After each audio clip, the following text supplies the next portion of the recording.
Hi friends, முட்டை வறுவல் எப்படி செய்யுதுன்னு பார்க்கலாமா? முட்டையை நல்லா வேக வச்சு அதில் இருக்க ஓடு எல்லாத்தையுமே நம்ம பிச்சு எடுத்தாச்சு. அதுக்கப்புறம் என்ன பண்ணோம் பார்த்தீங்கன்னா, அந்த முட்டையை நல்லா ரெண்டாக கட் பண்ணி எடுத்துக்கலாம். அப்போ தான் அந்த மசாலாலாம் நல்லா அந்த முட்டையில் நல்லா ஊறி நல்லா சூப்பராக இருக்கும். ஸோ எல்லாத்தையுமே நல்லா ரெண்டாக கட் பண்ணி எடுத்து நல்லா மிளகாத்தூள் மஞ்சத்தூள் போட்டு நல்லா மசாலாவில் கலக்கி வச்சு இந்த முட்டையை நல்லா அப்படியே குளிப்பாட்டி அந்த தவாலை எங்கெல்லாம் வச்சுக்க முடியுமோ ஃபர்ஸ்ட் எல்லா இடத்துலையுமே வந்து அந்த முட்டையை வந்து வச்சுக்கலாம். ஸோ நம்ம ரெண்டாக கட் பண்ணி அதை வந்து பண்ணாதான் டேஸ்ட் நல்லா சூப்பராக இருக்கும். முட்டையை எல்லா இடத்துலையுமே வச்சுட்டு நல்லா எண்ணெய் எங்கெல்லாம் ஊற்ற முடியுமோ நல்லா கொஞ்சம் எண்ணெய் கொஞ்சம் தாராளமாக ஊற்றுங்க. அப்போ தான் நல்லாயிருக்கும். ஸோ மீடியம் ஃப்ளேமில் வச்சு பண்ணாதான் நல்லா கொஞ்சம் மொறுமொறுன்னு அந்த முட்டை நல்லா சாப்பிட்றதுக்குமே டேஸ்ட் நல்லா சூப்பராக இருக்கும்.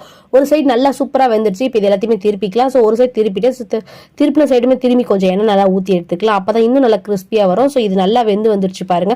இது நம்ம ரச சாதம் சாம்பார் சாதம் எதுக்குமே வச்சு சாப்பிட்டாலுமே டேஸ்ட் நல்லா சூப்பராக இருக்கும். அப்படியே சாப்பிட்றதுக்குமே இந்த முட்டை வறுவல் வந்து செம்ம டேஸ்ட் சூப்பராக இருக்கும். எனக்கு வந்து ரொம்ப பிடிக்கும் இந்த முட்டை வறுவல். ஸோ உங்களுக்குமே இந்த முட்டை வறுவல் நல்லா பிடிக்குமா அப்படின்றத கமெண்ட்ஸ் சொல்லுங்கள். இது செய்யறது ரொம்ப ஈஸி தான்.